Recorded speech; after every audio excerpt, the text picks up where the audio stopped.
Hey, Nerd Mom here. I have a confession. I admit it.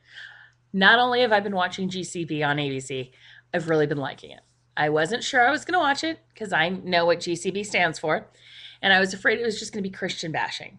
As a matter of fact, when the pilot was on, I planned on watching it the next day on Hulu, and I was having a Twitter conversation with the fabulous Grace Duffy and saying that I was afraid that I would both think it was funny and be horribly offended.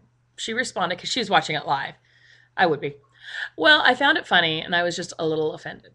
So at this point, you're probably asking, what is she yammering about? Why is she talking about this? Well, last weekend I was at a women's retreat with my church, and a few of us were chattering about things as we were preparing stuff for the next day. I don't even know how it came up, but I made a comment about feeling old and yet oddly relevant because I mentioned that on the previous week's GCB, the big closeout number to their musical they were doing was DC Talks Jesus is All Right With Me. And that came out when I was in high school, and I had front row tickets to the DC Talk concert. I think I was a junior in high school. Loved that CD. Actually, I had the tape. I now have the CD as an old woman. And all of a sudden, I hear though from the other room because it's like a couple little rooms that were together setting up.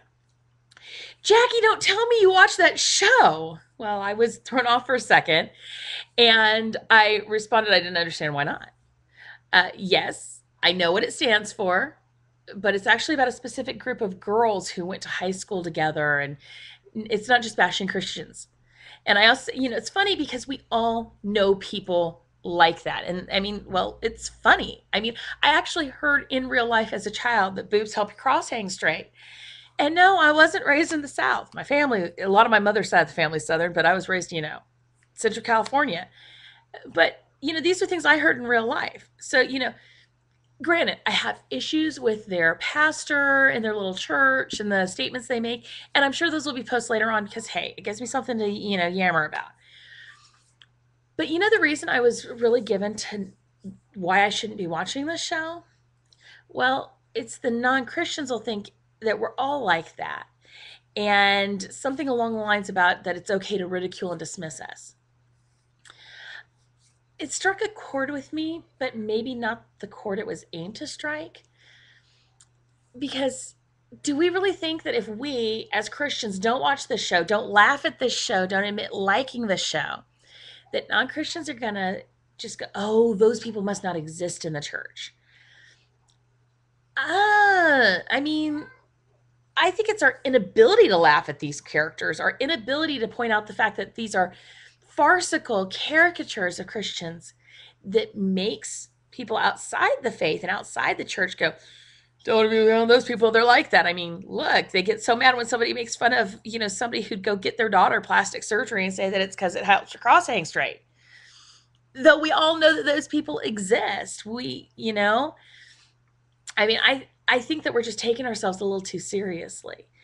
I think that it's seeing real Christians in the face of the farcical caricatures that help people see true Christian character, understanding the joke versus the faith. And, the other part that really gets me is make no mistake, Christians laugh at themselves and others in the church all the time. Churches actually hire comedians to come in and do these concerts in the church. It's not like it's a secret Christian underground, comedy circuit. I mean, why is it okay? Is it just okay to laugh when the other side isn't singing? Is it just okay to laugh as long as they don't laugh with us? If that's the case, I find that kind of a silly rule. I'll laugh, and I'll probably laugh no matter who's with me or who's watching or who's making the joke. And as for making fun of ourselves, in both the post and over on YouTube, I'm including a link underneath to a great piece by Tim Hawkins, not only making fun of the church and crazy Christians, but actually making fun of things that I have heard in my own churches for years and how my parents taught me how to pray as a child. He's actually making fun of how we pray. I mean, if there's not anything more sacrilegious than that, come on. But it's hilarious, and I highly recommend it. So that's my 2 cents. Nerd Mom out. Bye.